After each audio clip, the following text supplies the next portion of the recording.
ঢাক ঢোল বাজিয়ে মিছিল করে নির্বাচনী প্রচারে ঝড় তুললেন বালুরঘাট ৬ নং লোকসভার বিজেপি প্রার্থী সুকান্ত মজুমদার।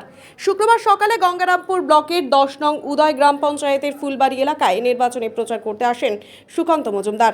এছাড়াও হাজির ছিলেন জেলা সভাপতি স্বরূপ চৌধুরী, বিজেপি নেতা মানুষ সরকার, অশোক বর্ধন, মণ্ডল সভাপতি শঙ্কর চৌধুরী সহ অন্যান্যরা। প্রচারের শুরুতেই ফুলবাড়ি হাটখোলা থেকে বের করা হয় এক মিছিল। মিছিলটি ফুলবাড়ির বিভিন্ন এলাকা পরিক্রমা করে সাধারণ মানুষের কাছে ভোট প্রার্থনা করেন বিজেপি প্রার্থী সুকান্ত মজুমদার। প্রচার শেষে সাংবাদিকদের মুখোমুখি হয়ে রাজ্য সরকারের বিরুদ্ধে একরাশ ক্ষোভ উগরে দেন বিজেপি প্রার্থী সুকান্ত মজুমদার।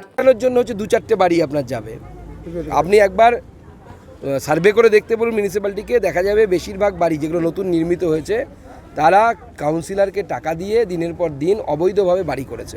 তো পুরো ফাঁকা করলে পরে গড়ের মাঠ হয়ে যাবে গার্ডেন রিচ। উদয়ন গুহ বলছেন ওরা যদি একটা ফ্রেম ভাঙে আমরা 10টা ফ্রেম ভেঙে তার প্রতিশোধ নেব। কোচবিহারে গতকাল বিজেপির একটা ফ্লেক্স ভেঙে ফেলা হয়। ওনার এখন অনেক ভাঙাভাঙির শখ হয়েছে, চিন্তা নেই। যখন বিজেপি ভাঙতে শুরু করবে ওনার তখন বুঝতে সুবিধা হবে যে কি বিজেপি কী জিনিস। এখন তো গুন্ডামি করছেন। কোচবিহার তথা উত্তরবঙ্গের সবথেকে বড় গুন্ডার নাম হচ্ছে উদয়ন গুহ। আজকে সেই গুন্ডামি উনি শুরু করেছেন, মন্ত্রীর গাড়িতে হামলা করছেন। এটা কী ধরনের অসভ্যতা?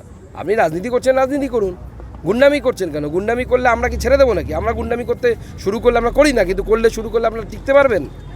গতকাল আমরা দেখেছিলাম যে আবার নতুন করে তৃণমূল কংগ্রেসের যে ফুলবাড়িতে মানুষের অভূতপূর্ব সারা, হিন্দু মুসলিম উভয় সম্প্রদায়ের মানুষের সাথে আমি কথা বললাম, তারা সবাই এক বাক্যে স্বীকার করছে হ্যাঁ ট্রেন হয়েছে, কাজ হয়েছে, মোদিজি কাজ করেছেন, মোদিজিকে আশীর্বাদ করবে।